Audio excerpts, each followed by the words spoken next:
Hi, Scott Lewis from Trail Websites, and I want to just give you a quick idea of what Websites does.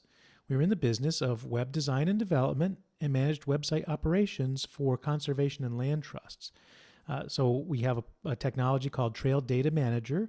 This is a toolkit that we use with the WordPress content management system to allow you to easily enter information about your properties and trails and then provide it in a variety of ways to your website on a locator map, in a downloadable PDF guide, and on detailed pages about your properties, for example.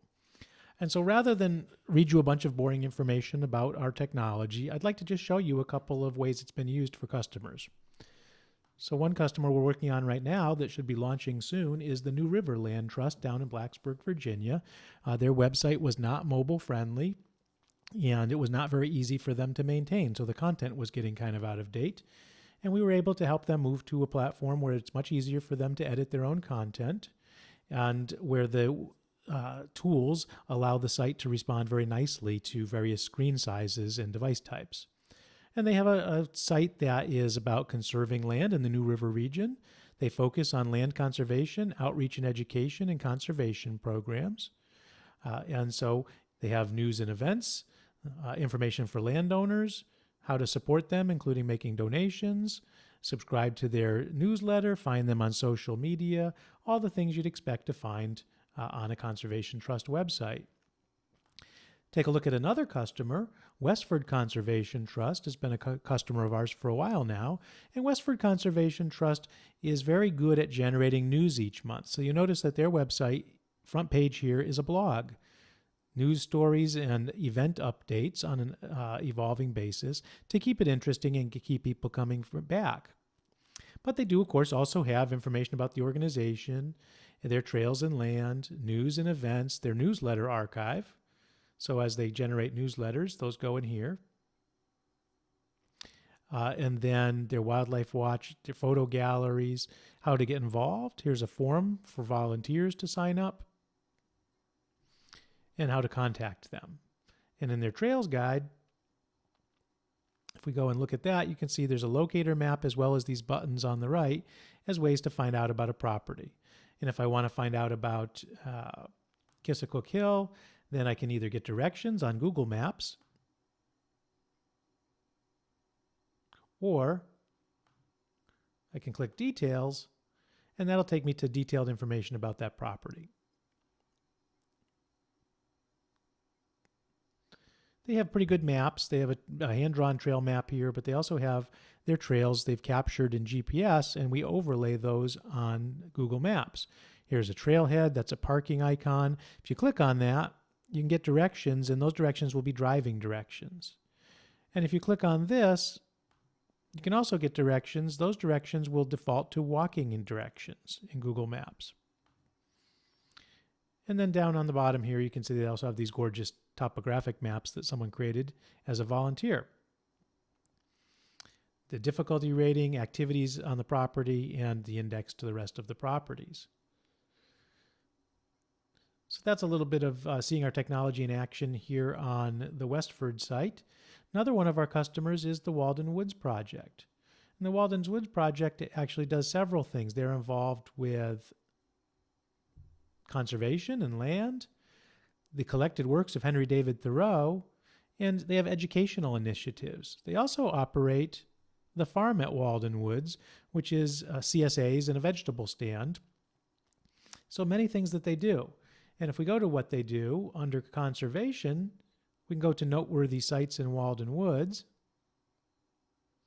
And you're going to see that a map comes up very similar to what we were just looking at. Thoreau's cabin.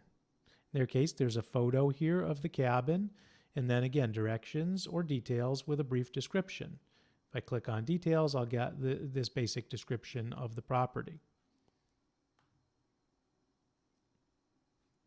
And they have many other features. They have a shopping feature where they sell merchandise as a fundraising mechanism. And they have donations and a form for that. So if we go to the donate page, a little form here allows you to choose your donation, make it recurring, ask for a reward for your donation, basically, a t-shirt or a hat, depending on the donation amount. And then they do their memorial or gift dedication, the payment method, and you pay the donation amount there. So that's the Walden Woods project. And then the Littleton Conservation Trust has actually been one of our customers from the very beginning. They've been updated recently to a newer version of our technology. And you can see their front page is also a blog. They have news there. And then they have their About Us page. They have their trail guide. And if we go to the overview, a little bit different approach here. This one gives you a little bit of information about each property. And then you can choose the property by clicking on its link to get more detailed information. So here I can see a photo, a description, the acreage, the location, parking situation, description of the trails, history of the property, and then trail map, trail map in Google Maps, or a topographic map. Cautions, links to other properties. I can go to another property in the town from the list here. Again, big gorgeous photo, the acreage information, the location, trail map. They do also have the locator map, as we've seen in the other properties. They have news and events, where they've got information on these different invasives and what to do with them. They have photo galleries. Those come up in a slideshow.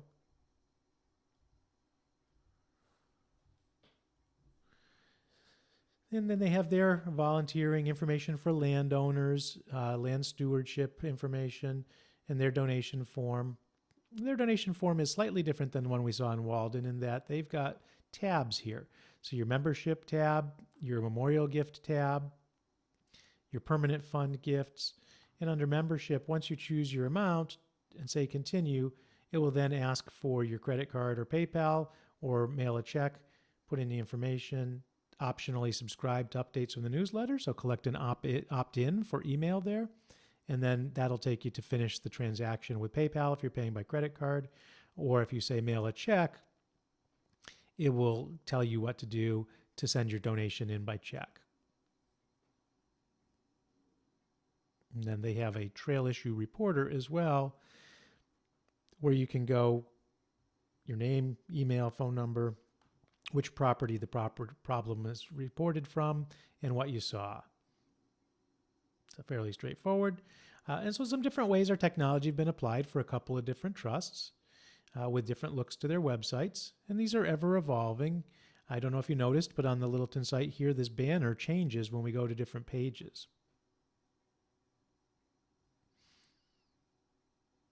And their social information is up here, including their subscribe form for their email list. Basics. This happens to be a MailChimp opt-in form that we've put here.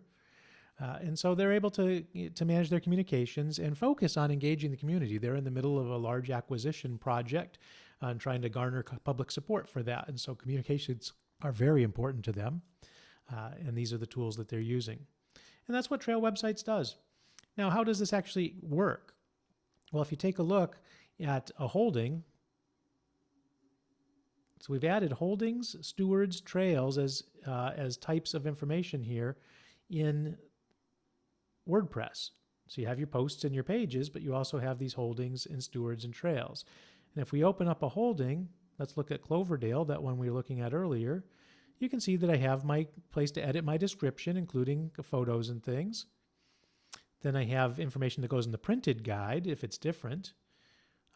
History information, acreage, who owns it, who holds the CR, location, where's the main trailhead, how's the parking, all that information that we saw presented earlier. This is how it's stored, which kinds of activities, and then the stewards that are assigned to the property.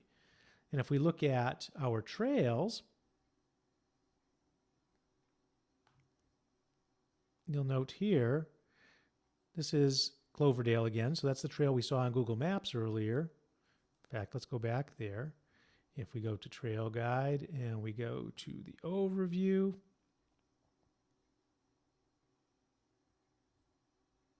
go to Cloverdale.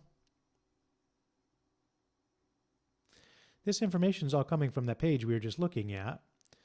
And this trail is coming from this trailhead information combined with this GeoJSON formatted set of GPS tracks. So this equals this. And because it's marked as the primary entrance, the latitude and the longitude correspond to this.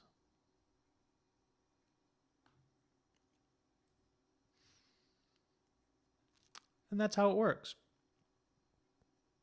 So, we're Trail Websites, and we'd love to talk to you about your conservation or land trust website needs. Thanks so much for listening today.